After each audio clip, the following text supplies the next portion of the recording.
உங்க அப்பாவை மீட்டு கொடுக்க வேண்டியது என்னோட கடமை. இனிமே அவளா நானான்னு பாத்துக்கிறேன். நாளைக்கு ராத்திரிக்குள்ள உங்க அப்பாவை உங்ககிட்ட கொண்டு வந்து சேர்க்கிறேன். இது சத்தியம் தம்பி. நாளைக்கு ராத்திரிக்குள்ளையா சார்? அதுக்குள்ள அவர் கண்ணு முடிச்சிட்டா அவ்வளோ டைம்ல நமக்கு இல்லை சார். அப்படின்னா என்ன பண்ண சொல்றீங்க தம்பி? மகாவின் செல்வத்தையும் ஃபாலோ பண்ணி தேடி அலைஞ்சுக்கிட்டே இருந்தா அவங்க நம்மள அலைய விட்டுக்கிட்டே இருப்பாங்க. இனிமே நாம அவங்க பின்னாடி போக கூடாது. பதறி அடிச்சுக்கிட்டு ஓடி வந்து மகா என்கிட்ட சரண்டர் ஆகணும். என் அப்பாவை அவங்களே கொண்டு வந்து என்கிட்ட ஒப்படைக்கணும். அதுக்கு என்ன செய்யணுமோ அதை செய்யறேன்.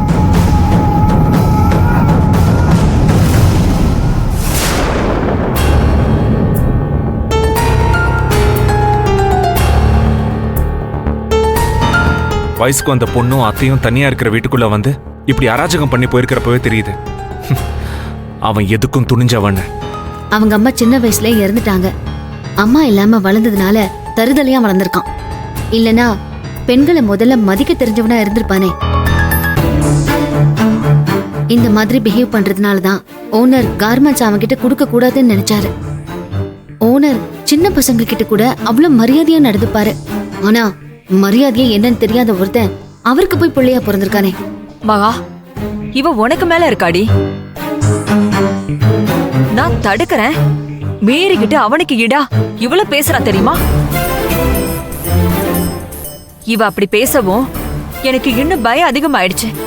பின்ன என்னக்கா, அவனும் அவ ஆளுங்களும் வீட்டுக்குள்ள புகுந்து அராஜகம் பண்றாங்க.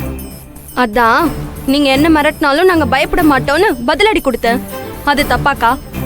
இந்த மாதிரி மிரட்டலுக்கெல்லாம் பயந்தாதான் தப்பு. அவ பேசினது சரிதாம்மா. அஸ்வினோட கோவத்தை தூண்டி விட்டுட்டேன். அவன் எதுக்கும் துணிஞ்சவனா இருக்கான். நீ வெளியில போறப்ப வர்றப்ப ரொம்ப கவனமா இருக்கணும். முன்ன விட உன்னை சுத்தி என்ன நடக்குதுன்னு நீ ரொம்ப கான்சியஸா இருக்கணும்.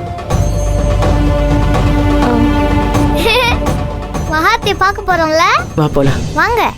மகா, இப்பயாவது சொல்லு, ஓனரை கடத்தி எங்கேயாவது மறைச்சு வச்சிருக்கீங்களா என்ன?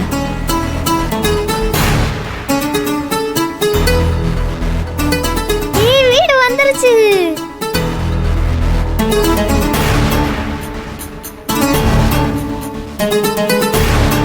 இல்லம்மா, ஓனர் கிடைச்சிருந்தா இந்நேரம் அவரை நாம போலீஸ்ல ஒப்படைச்சிருப்போம்ல. அஸ்வின் இங்க வந்ததுல ஒரு விஷயம் புரியுது.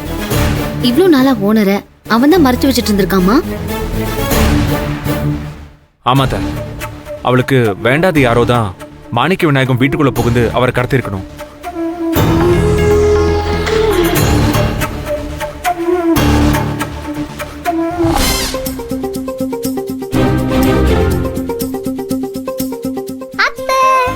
ஹே மதி, நீ எப்படிடா இங்க வந்த? பாட்டி தான் என்ன கூட்டிட்டு வந்தாங்க.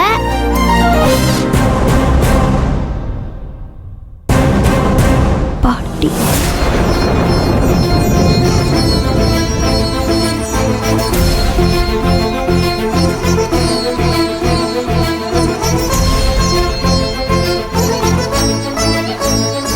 அத்தை,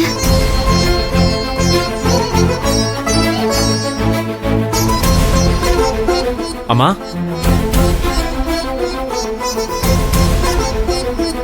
அத்தை உள்ள வாங்க அத்தை.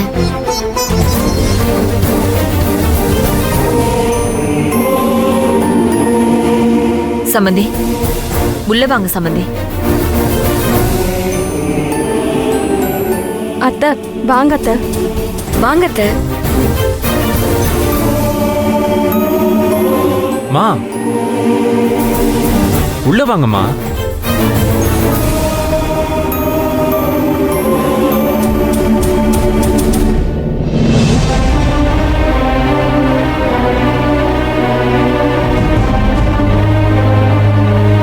உட்காருங்க அத்தை.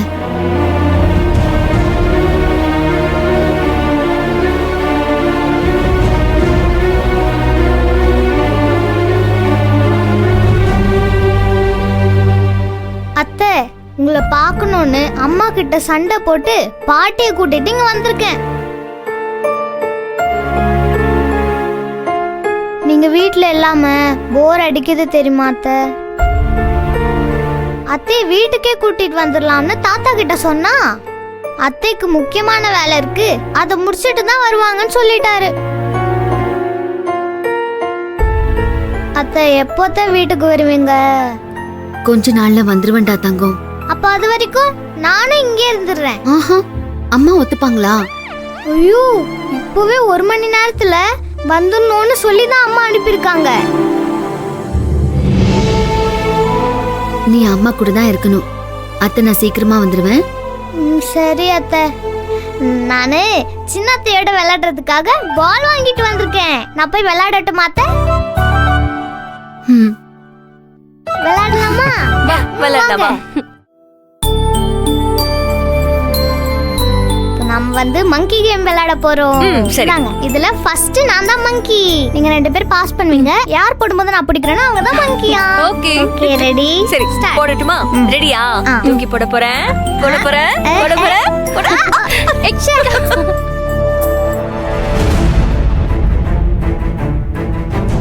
அத்தை இன்னும் நல்லா தான் இருக்காங்க.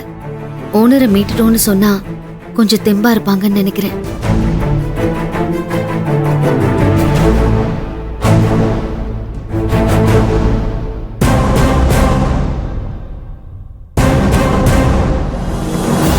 அத்தை, ஒரு முக்கியமான விஷயம். அஸ்வின் அவங்க அப்பாவை மாணிக்க விநாயகர் வீட்டுல தான் மறைச்சு வச்சிருந்தான்.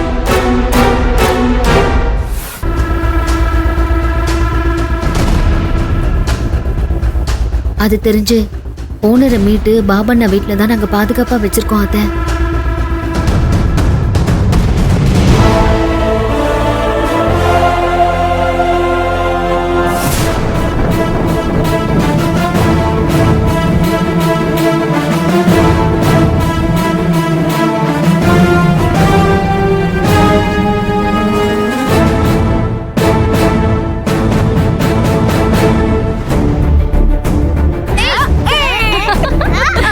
அஸ்வின் ஓனரை என்ன பண்ணான்னு தெரியல.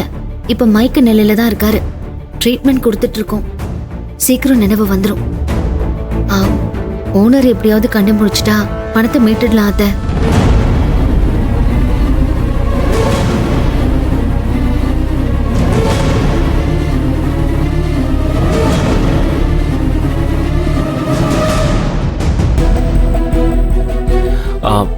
அத்த இந்த விஷயத்த சொன்னா நீங்களும் பசங்களும் பயந்துருவீங்கன்னு தான் சொல்லாம மறைச்சோம்.